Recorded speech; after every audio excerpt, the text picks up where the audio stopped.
The University of Nigeria Nsukka, in collaboration with OilServe Limited Group of Companies, announces her 6th Biennial African Nano Conference and workshop on application of nanotechnology to energy, environment, agriculture and health.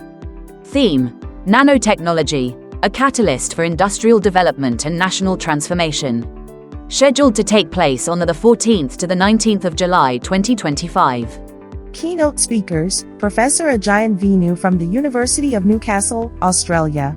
Professor Martin Thuo from North Carolina State University, USA. Guest speakers: Engineer Dr. Emeka Okuosa, Chairman, OilServe Limited Group of Companies. Professor Winston Soboyeho, the President, SUNY Polytechnic Institute, New York. Professor Emmanuel Iwuoha, University of the Western Cape, South Africa. Professor Kenneth Ozoimena, Wits University, South Africa.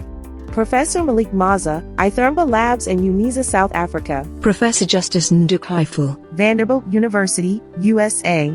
Professor Solomon Agbo, Germany. Jonathan Brame, United States Army, London, United Kingdom. Abstracts are invited on topics of relevance to the conference theme and applications of nanotechnology in the energy, environment, agriculture and health sectors. For updates, please visit our website, www.nanotechunn.com, or our social media handles, LinkedIn, Twitter, Instagram, Facebook and YouTube, at Nano Research Group UNN.